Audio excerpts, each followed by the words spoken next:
This is section 23 of the SAT Math Manual, where we talk about angles, triangles, and other polygons. Not a ton of these questions on any given test, maybe 2 or 3 of them, just a handful.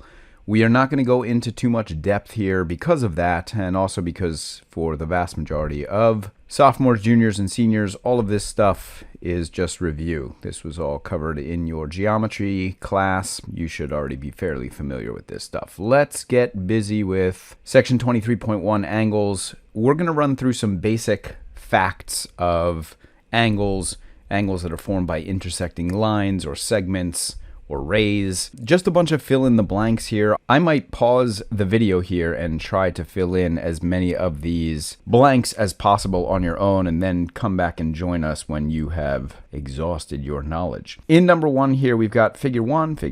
Angles A and C are called blank angles. Their measures are blank.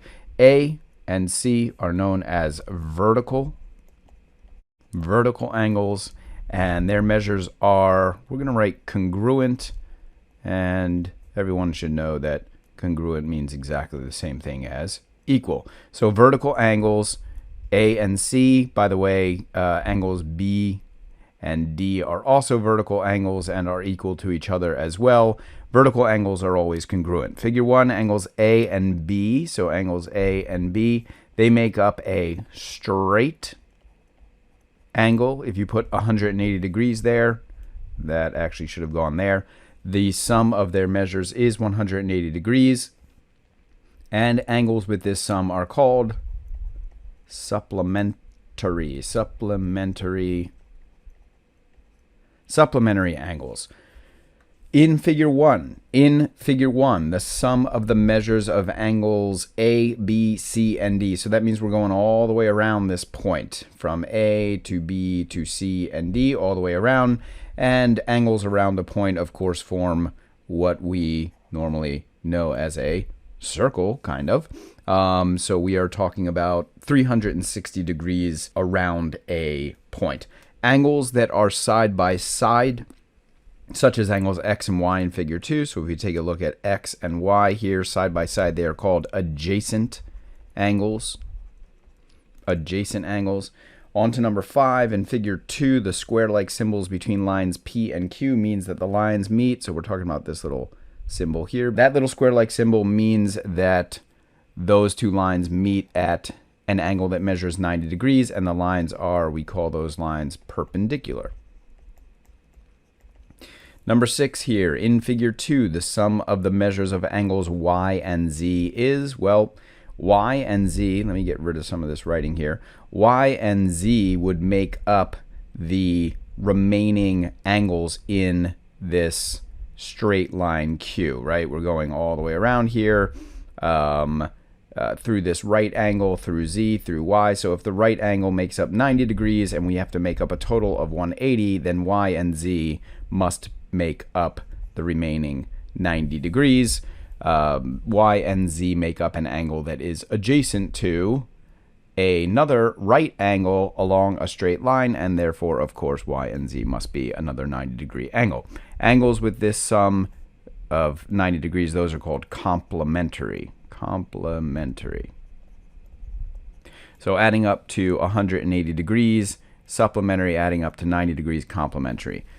In figure 2, angles W and X each have a measure of, so W and X, of course, each of those has to be 90 degrees as well, for the same reason that the sum of Y and Z needs to be 90 degrees.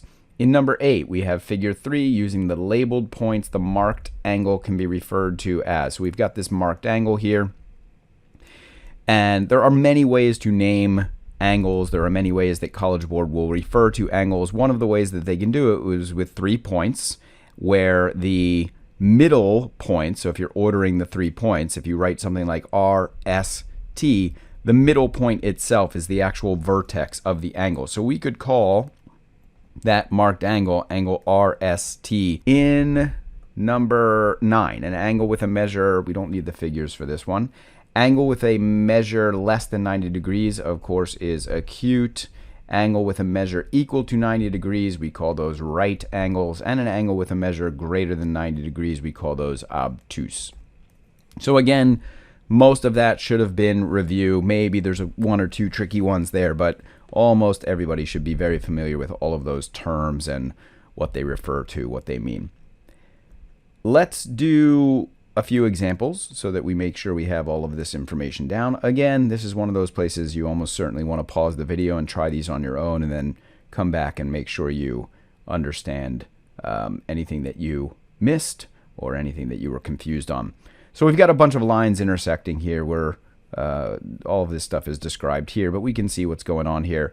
I do recommend that if you're going to write on the figure, if you're going to write, number values inside these angles, just write lightly because you're going to need to erase when you move on to a new example. So in example 1a, we have x equaling 25 and we need, I'm going to circle a value of w. Well, if x equals, and again, I don't need to write lightly because I can erase easily, but write lightly, 25 degrees, x equals 25 degrees. What I'm going to do here is I'm going to use the fact that x and z are vertical angles. So z must be 25 degrees because vertical angles are congruent. And I know that w plus z must be 90 degrees. So, and why is that? That's because we already have a 90-degree angle over here. Line J is going to make up a straight, there's going to be a straight angle there of 180 degrees. So if there's already 90 here, that means there must be 90 here, which means that W must be the remainder of those 90 degrees. So I'm simply going to do 90 minus 25, and I am not using a calculator here. And what is this going to be? It is going to be 65 degrees. Angle W will be 65 degrees. Now keep in mind, there is a note over here that's important. You may have found other ways to do what I just did, and that's perfectly fine. On angle questions, there often are various ways to figure out the measures of certain angles. So if you did that stuff a different way, not a problem. In example 1b, if y equals 40, what is the measure of angle QPS? So QPS. So we are talking about this big angle here, this obtuse angle here. They tell us that y equals 40. Clearly, the simplest way to do this is just to realize that angle y and angle QPS make up a 180-degree angle. So if angle y is 40, then angle QPS must be 140. That is the measure of angle QPS. In example 1c, x plus y equals 70. What is the measure of? Measure of RPS. Measure of RIPS. So where's RPS? R is here, P is here, S is here. They tell us that x plus y is 70. So this angle, let me get rid of this 40, and this angle make up 70. Okay, so this is easy. That angle in the middle there must be 20. We already talked about the fact that we have to have another 90-degree angle over here to be supplementary with this 90-degree angle here. So 70 degrees in angles x and y. The remaining 20 degrees to make up the 90-degree angle must be in RPS. So RPS is 20. Next, in example 1D, sum of x and z is 60. Let me get rid of this. X and z is 60. They want the measure of VPR, of Viper, VPR. So they want this big obtuse angle here. They tell us that x and z is 60. Well, we already talked about the fact that x and z must be equal to each other, and therefore each of those must be 30. I'm just cutting that 60 in half. If I have two equal angles with a sum of 60, then each of those needs to be 30, and now my job should be very simple, because if I know that x is 30, and by the way, I don't know if I said this, but x and z must be equal to each other because they are vertical angles, and vertical angles are congruent. So if x is 30, and I know that all the way around from here to here has to be 180, that's a straight angle, then I already have 30 degrees here, which means the rest of this stuff here must be 150, and indeed that's what I was looking for. I was looking for VPR. So that's all this stuff out here. That all has to be 150 degrees. If angle, let me get rid of this. If angle QPR has a measure of 105, what is the value of z? So we need z this time. we are told that QPR has a measure of 105. There's Q, there's P, there's R. So QPR, this is 105. So what are we going to do here? Let's use, we've got to get Z. So we're going to need to use that X angle. And the way that we do this is we know there's already 90 degrees here. In other words, from here to here is 90 degrees. If it's 105 degrees all the way to over here, that means X must be the remaining 105 minus 90, which is going to be 15. So X must be 15 degrees. And because Z is vertical to X and vertical angles are congruent, Z must be 15 degrees. That was pretty easy. In example 1F here, if the measure of RPS is 18 and VPS is 125, they want the value of W. So RPS is 18, so we've got a little 18 degree angle in there. VPS is 125, VPS, so this is all 125. And they want angle W here, right? They want angle W. Okay, multiple ways that we could do this, again, as is often true. I'm going to go through X again. I think that's going to be the easiest way. And the way that I'm going to do that is I know I have 125 degrees here and 18 degrees here. X must make up the remainder of that straight angle. So what is, I'm going to do a little long addition over here. 125 and 18, that's 13. Carry the 1. This is for 143. So 180 minus 143 is going to be 7 and 3, 37. So that means that X here must be 37, which means Z must be 37. W and Z are complementary. They make up a 90-degree angle. So I'm going to do 90 minus 37 to find out what W is. And that's going to give me 53. So W must be 53 degrees. That is it for example 1. Next, we've got to talk about angles and parallel lines. So when we have two parallel lines, in this case we've got R and S, first of all, parallel lines do not intersect. They have the same slope. A couple things that you should know about parallel lines. When parallel lines are crossed by a third non-parallel line, first of all, we call that non-parallel line a transversal. So the transversal here is T. That is a third line that is not parallel to the first two parallel lines. And of course, T slices through both parallel lines. What happens is we create 8 angles. We can see 8 angles here, 1 through 8. And we need to know the relationships between those angles. So we're going to go through the technical names for those angles right now. But then we're going to see there's a couple of, I think, easier ways to figure out how these angles are related, which angles are equal, which angles are supplementary. But for right now, let's talk about the terms that you almost certainly would have learned in geometry class. So first of all, angles 1 and 5. So that's 1 and 5, 3 and 7, 2 and 6, and 4 and 8. These are called corresponding angles. And the relationship between corresponding angles is that they are congruent. And by the way, the congruent symbol that you may occasionally see on this test looks like that. It's an equal sign with this little squiggly mark above it. Corresponding angles are those angles that occupy sort of the same position in each point of intersection. So you've got a point of intersection here, point of intersection here. Angle 1 and angle 5 occupy that top left position. Angle 2 and 6 occupy that top right position. 3 and 7, that bottom right position, and 4 and 8, that bottom left position. So when you have two angles that occupy the same position, top left, and so on, those angles are always equal to each other. They're always congruent. 4 and 6 and 3 and 5. So that's 4 and 6, 3 and 5. So first of all, notice that those angles are interior. They are on the inside of the two parallel lines. And they also alternate from one side of the transversal to the other side. One side of the transversal to the other side.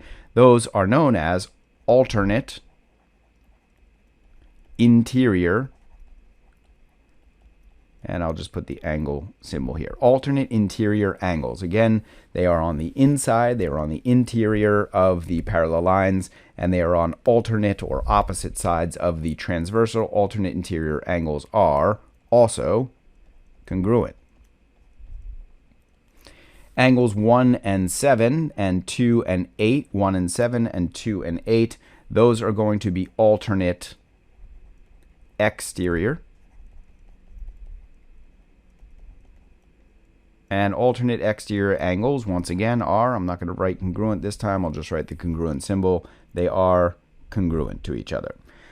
4 and 5, 3 and 6, those are known as same side interior angles. So again, they are interior, they are on the inside of the two parallel lines, 4 and 5, inside the two parallel lines, 3 and 6, inside the two parallel lines. But these angles, 4 and 5, and then 3 and 6, are on the same side as each other. 4 and 5, same side, 3 and 6, other side. 4 and 5, same side of transversal T, and 3 and 6, same side of transversal T. These are same side interior angles. These are not congruent, these are supplementary. And of course, remember, supplementary angles add to 180 degrees. 1 and 8 and 2 and 7, 1, 8, 2, 7, those are going to be same side exterior. So those are on the outside of the parallel lines. They are exterior to the parallel lines, and they are on the same side of the transversal. And once again, same side exterior are supplementary. That got a little ugly in there. Let me clean that up. Supplementary. So again, those two angles, 1 and 8 and then 2 and 7, each pair there will sum to 180.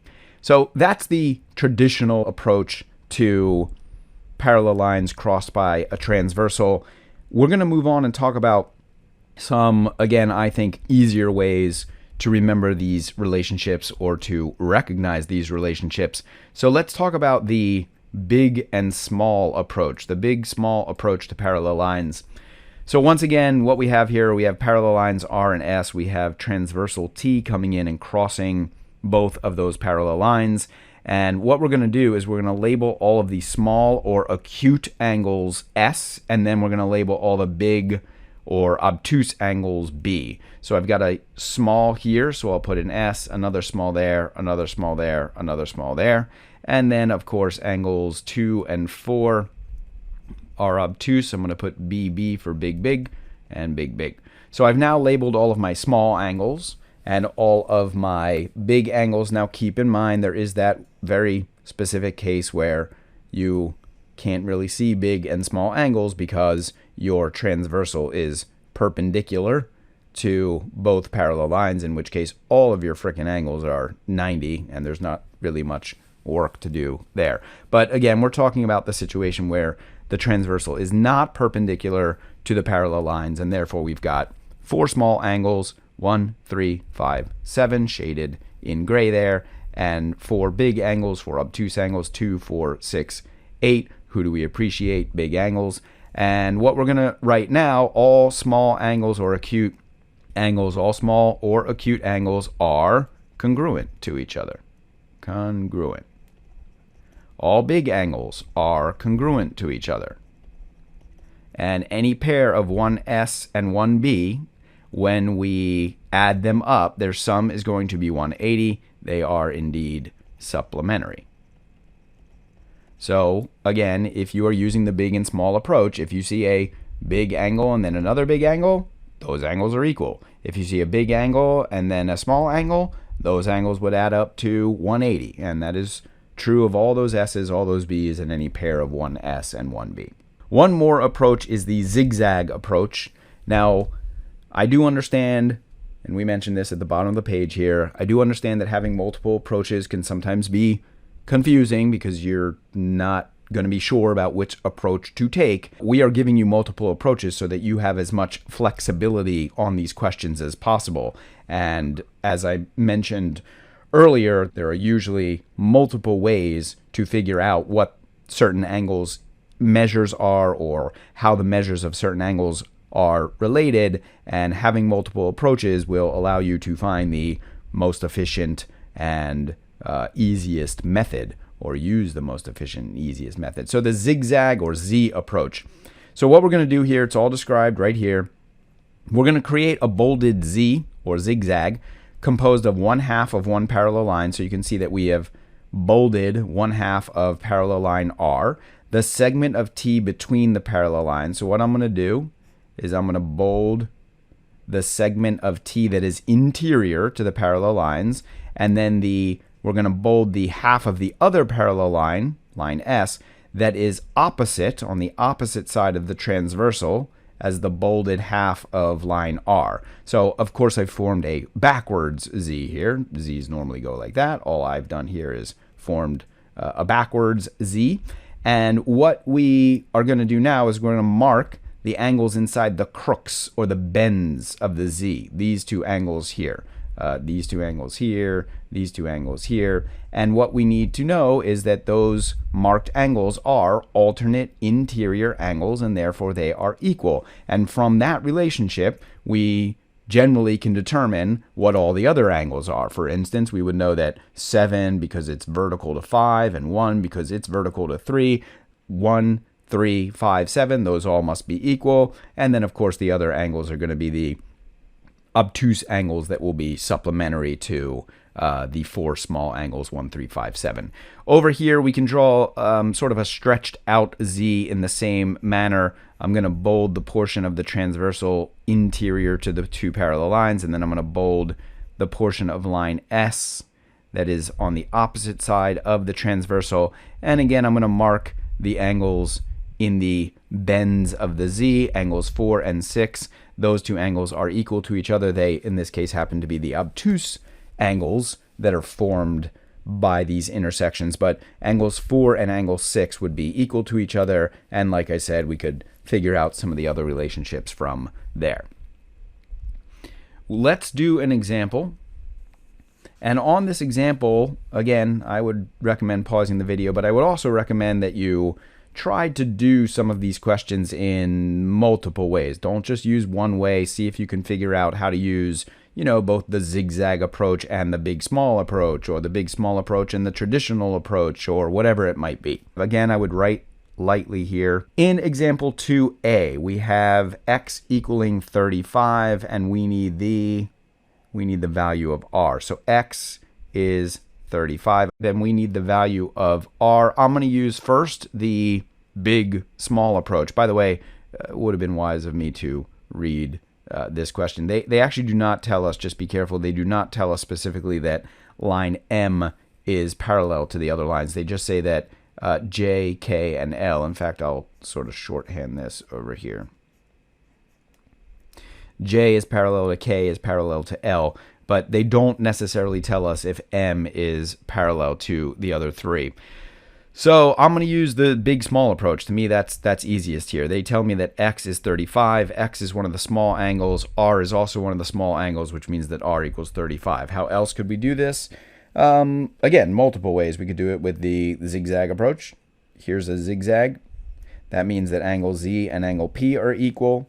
And if angle Z equals x and P equals r, then r and x must be equal as well. And then, of course, the traditional approach would be that x and r are alternate exterior angles and therefore are congruent. So, again, multiple ways we can do all of these.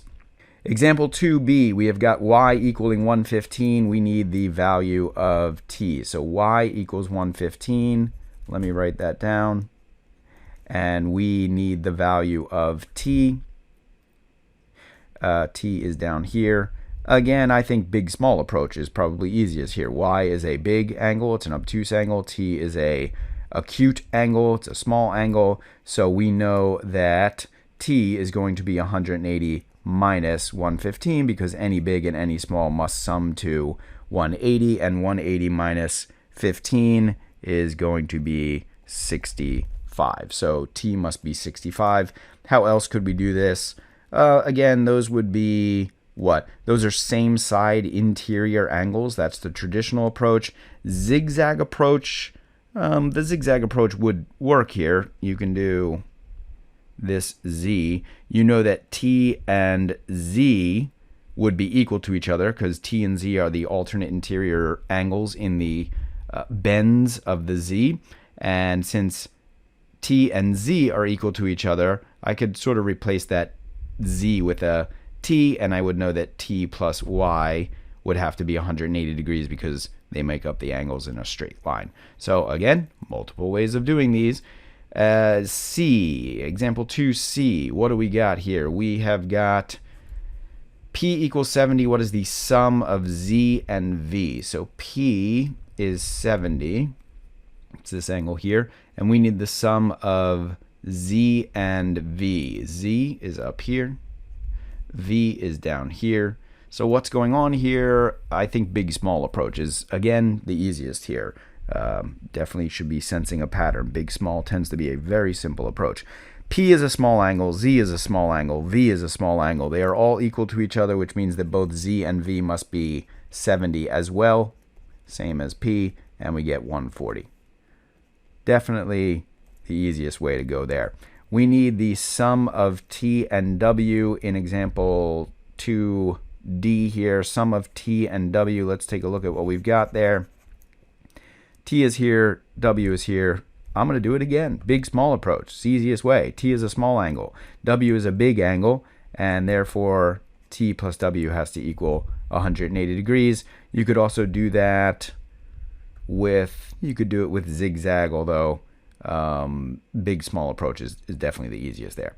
Now we get to a couple of examples that deal with line M, this line that was not explicitly, we were not explicitly told that this line was parallel or not parallel to the other lines. So let's take a look at what happens here.